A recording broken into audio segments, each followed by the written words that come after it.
Bora falar de futebol? Bora falar do confronto mais pesado da rodada na parte de cima da tabela, não há dúvidas. Confronto direto, valendo a disputa pelo título. As duas equipes sonham e têm sim chances reais de terminar o Campeonato Brasileiro levantando a taça. E esse confronto ele não tem só o peso por conta dessas duas equipes, mas também pelo horário em que foi colocado, porque o líder do campeonato entra em campo depois e pode entrar em campo vice-líder. A gente vai falar muito sobre esse confronto, o momento das equipes, como cada um se comporta como mandante, como visitante, questão de forma de jogar, desfalques, prováveis equipes, enfim. Vamos dar aquele mergulho legal para você chegar no jogo sabendo de tudo. E claro que esse jogo tem um peso muito especial para começar essa análise por conta do contexto envolvendo os três primeiros colocados. O Botafogo, ele só entra em campo, o líder do campeonato com 61 pontos, às 7 da noite do sábado. O segundo colocado, enfrentando o terceiro colocado, eles entram em campo às 4h30 da tarde. Se tudo correr normalmente, se tudo correr como se espera, a gente imagina que entre 6h30 e 6h40, o resultado do confronto entre Palmeiras e Fortaleza já esteja definido, com um apito final já soado. Em relação ao Botafogo, que vai enfrentar o Red Bull em Bragança Paulista, o jogo ainda não terá começado, os times estarão entrando em campo. Ah, Fragoso, mas então será que o Botafogo vai conseguir se esconder, se fechar para não ver o resultado, para não saber se vai entrar em campo líder ou não? Não dá. Mesmo que o Botafogo se feche no vestiário, ninguém abra a internet, assim que entrar em campo, torcedor vai gritar, jogador do time adversário vai buzinar, não tem jeito. A informação vai chegar. E pode ser uma informação que deixe o jogo mais leve, como pode ser uma informação que deixe o jogo mais pesado. Veja só, uma vitória do Palmeiras, que atualmente tem 60 pontos e é o segundo colocado do Campeonato Brasileiro, faria com que o Alviverde saltasse para a primeira posição com 63 pontos. Com isso, o Botafogo entraria vice-líder e, para recuperar a liderança, o Botafogo precisaria vencer este confronto fora de casa. Não bastaria o empate. Em relação a um tropeço do Palmeiras, por exemplo, empate. Empata em pontos e o Botafogo não entra líder. Não entra líder, é verdade, empatado em pontos, empatado em vitórias, o Palmeiras com saldo de gols maior. Porém,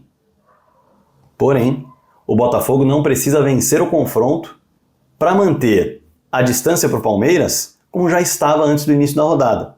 E se vencer, amplia a distância novamente. Veja como vai mudando de figura o que o Botafogo, ou melhor, a cabeça dos jogadores do Botafogo ao entrar em campo. É isso que muda. E evidentemente que para o Fortaleza tem um peso ainda maior pelo seguinte, a gente está falando de um time que hoje tem 56 pontos. O Botafogo tem 61, o Palmeiras 60. O Fortaleza sonha em ser campeão brasileiro? Sonha, mas para isso precisa voltar à disputa pelo título. Hoje o Fortaleza não está na disputa pelo título. Se Palmeiras e Botafogo perdem os seus jogos numa rodada e o Fortaleza ganha o seu, ele não passa nem o segundo colocado. Ele fica a 1 ponto do Palmeiras e 2 do Botafogo. Então ele precisa se recolocar na briga. Vencer o Palmeiras é um passo enorme. Porque aí diminui a distância para 1 ponto e dependendo do resultado do Botafogo, um empate, por exemplo, fica a 3 ou 2. E a partir daí o que acontece? Entra na briga de novo. Então o jogo tem um peso muito grande para Palmeiras, para Fortaleza e para Botafogo. Isso não há dúvidas em relação à parte de cima da tabela. Mas o momento do Fortaleza, para a gente mergulhar um pouco nisso, ele é um momento delicado. Ele não é dos melhores momentos da temporada. O Fortaleza, inclusive, de junho a agosto, viveu um momento especial. Foram 12 jogos com 10 vitórias e 2 empates. Olha só a sequência que o Fortaleza emendou. Só que ele encarou o Botafogo no Rio de Janeiro nesse 13º jogo da sequência. Voltou a perder. E depois deste jogo, foram 9 jogos disputados e apenas 2 vitórias contra Bahia e Cuiabá. O time passou a tropeçar demais.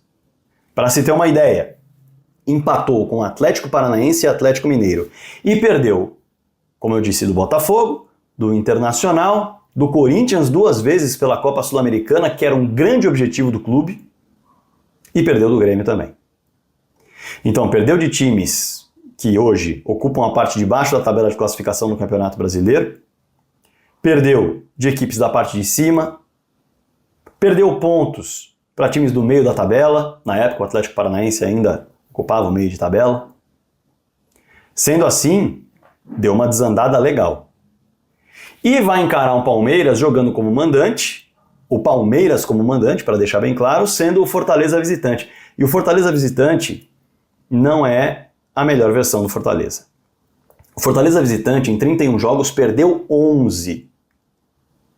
11 derrotas. Empatou 12 vezes e só venceu 8 jogos. De 31 partidas, venceu 8. E para entrar nessa disputa de título, precisa vencer. É a reta final, é confronto direto. Então vai precisar se desafiar. Num momento que é, dentro desses números, bem significativo para mostrar como a equipe não se encontra jogando longe do Castelão. Nos últimos 5 jogos fora, são 4 derrotas e 1 empate. Perde para o Botafogo por 2-0, perde para o Internacional por 2-1, perde para o Corinthians por 3-0, perde para o Grêmio por 3-1 e no meio disso tudo tem um empate com o Atlético Paranaense, que mostra, ao longo do tempo, como se deteriorou em termos de performance. Então, é um Fortaleza frágil fora de casa que vai precisar se desafiar. E mais do que se desafiar para buscar voltar a disputar o título, o Fortaleza vai encarar um dos melhores mandantes do Campeonato Brasileiro. O Palmeiras só está atrás do Botafogo em aproveitamento como mandante no Brasileirão. O Botafogo conquistou 83% dos pontos como mandante. O Palmeiras, 75%. É um mandante, assim, espetacular. Para você ter uma ideia, desde junho, o Palmeiras fez 14 jogos como mandante. Tropeçou 2 vezes. Empate com o Botafogo pela Libertadores, que quase virou vitória. No último lance tem um gol do Gomes anulado pelo VAR. No detalhe, a bola acabou pegando no braço dele. Se pegasse um pouco abaixo na barriga, valeria o gol. O Palmeiras poderia ter virado esse jogo. E uma derrota contra o Vitória usando o time reserva. Esses são os tropeços do Palmeiras. No mais, 12 vitórias em 14 jogos. É uma equipe que se sente muito bem no Allianz Parque, se sente fortalecida. Na maioria das vezes joga bem e mesmo quando não joga bem, tem momentos dentro do jogo em que faz valer a sua superioridade técnica em relação ao adversário e resolve a partida. Então, é um adversário e tanto para esse Fortaleza. Até porque o Palmeiras retomou uma confiança que poderia ter se perdido no empate contra o Red Bull Bragantino. O Palmeiras foi até o Alfredo Jaconi encarar um mandante muito complicado. Repito, nessa reta final, pouco importa empatar fora de casa. É preciso vencer no ponto a ponto para ser campeão brasileiro. Isso vale para Botafogo, isso vale para Fortaleza, isso vale para Palmeiras. Qualquer tropeço hoje pode ser crucial na matemática final. E até no momento psicológico das equipes. E um Palmeiras que empata contra o Red Bull Bragantino, num tropeço bastante significativo, vai até o Alfredo Jaconi, um estádio em que o Juventude só havia perdido 3 jogos o ano inteiro, e consegue arrancar a 4ª derrota do Juventude por lá por 5-3. Retoma a confiança. E quando a gente fala em retomada de confiança, é em relação a vencer. Porque a equipe tem 9 jogos de invencibilidade. Para se ter uma ideia, chega com o melhor ataque e melhor defesa do Campeonato Brasileiro para esse confronto contra o Fortaleza. Em comparação ao Fortaleza, inclusive, para se ter uma ideia da diferença das campanhas, o Lion tem 39 gols marcados, enquanto o Palmeiras tem 51. Gols sofridos também. O Palmeiras sofreu 23, o Fortaleza 30. Não à toa o Palmeiras tem 28 de saldo e o Fortaleza 9. É uma equipe que toma bem menos gols do que o Fortaleza e marca mais gols do que o Fortaleza. E vai encarar o Fortaleza num momento de dificuldade e com desfalques. Para se ter uma ideia, o Fortaleza não terá Marinho e Tinga, que foram expulsos no último jogo, além do Bruno Pacheco, que tomou o terceiro cartão amarelo. Soma-se a isso a ausência do Breno Lopes por questão contratual, já que ele ainda pertence ao Palmeiras, está emprestado, mas se tornará jogador do Fortaleza em definitivo ao fim do ano, porém ainda está sob contrato e não pode jogar. E o Lucas Sacha, que está em transição de um edema na panturrilha direita. A notícia boa para o Fortaleza é que o zagueiro Cardona se recuperou de um edema na coxa e está de volta. Um Fortaleza que tem peças que não estão funcionando como funcionavam nos momentos em que o time estava brilhando. Para se ter uma ideia, o Lucero é um dos grandes artilheiros do ano no futebol brasileiro. Centroavantaço. Mas ele vem numa seca de 9 jogos. Mesmo assim, tem 23 gols no ano. O Iago Pikachu também vem numa seca grande de 8 jogos, tem 13 gols no ano, além de 8 assistências. Há 8 jogos que não marcam gol. O Moisés, peça perigosa, que enfim, foi até o México, experimentou o Cruz Azul, voltou, tem 12 gols no ano, mas nos últimos 15 jogos só marcou 2 vezes. Quem vinha se destacando era o Marinho, que nos últimos 4 jogos marcou 3 gols. Só que o Marinho foi expulso e está fora do confronto. A ausência bem sentida porque em meio a esses jogadores que não estão rendendo aquilo que se espera, ele começou a ter um rendimento muito elevado, mas vai ficar fora.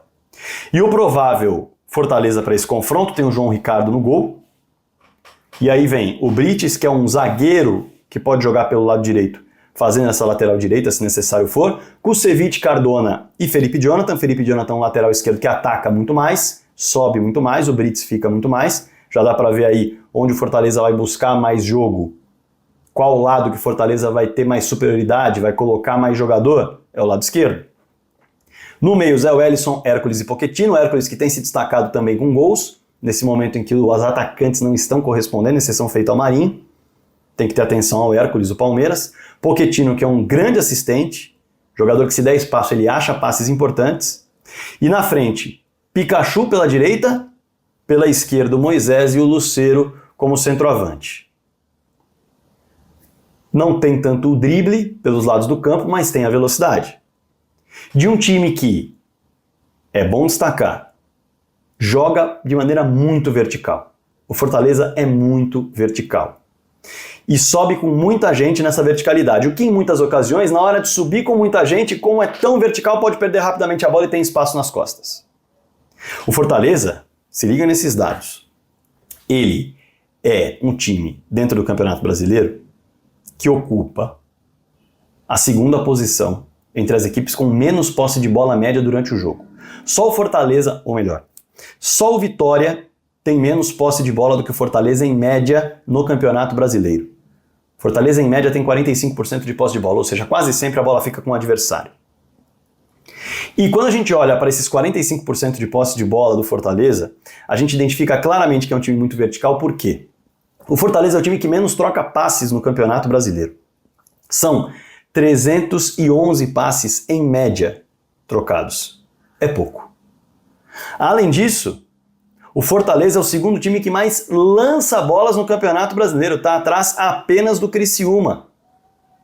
Em média, 35 lançamentos por jogo.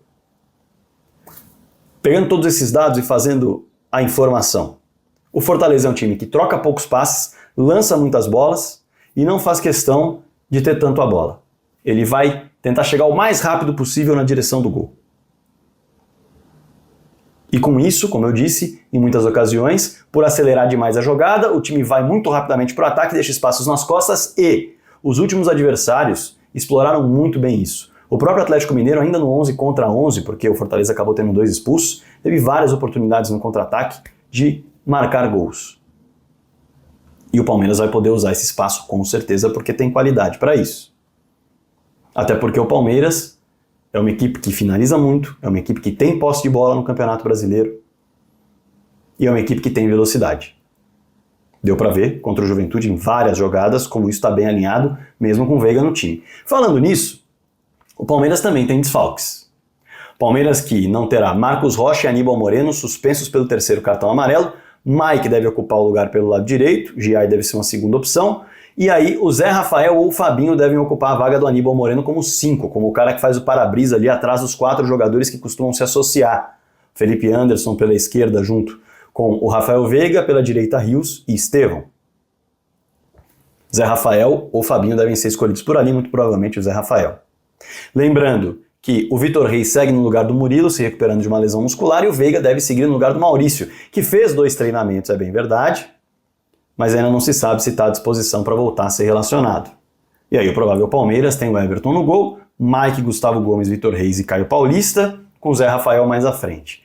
Felipe Anderson pela direita, junto com o Rafael Veiga, Estevão, ou melhor, Felipe Anderson pela esquerda, junto com o Rafael Veiga, e pela direita o Estevão Richard Rios com o Flaco Lopes mais à frente.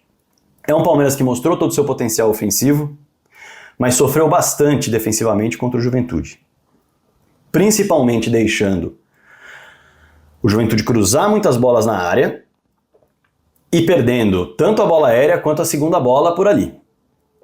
Certamente o Abel deve ter trabalhado isso. O Fortaleza de Vojvoda certamente trabalhou os espaços deixados nas costas para impedir que os adversários voltem a explorar como tem explorado nos últimos jogos. A questão é que o Palmeiras teve esse problema pontual contra o Juventude. O Fortaleza vem tendo esse problema já há algumas rodadas e é grande causa dessa oscilação enorme do time dentro da temporada em relação àqueles 12 jogos fenomenais que teve. Palmeiras, para mim, é franco favorito por jogar em casa, ser um mandante que pouco tropeça, viver o melhor momento de maior confiança e sentir menos os desfalques do que a equipe do Fortaleza, embora o Vojvoda consiga modificar bastante o time, modifique até quando não tem tanta necessidade. Mas hoje o Palmeiras é um time mais confiável do que o Fortaleza em termos de momento, o que não impede que o Fortaleza apronte, porque é um time muito bom, com um técnico muito bom. Ainda assim, para mim, o favoritismo é do Palmeiras.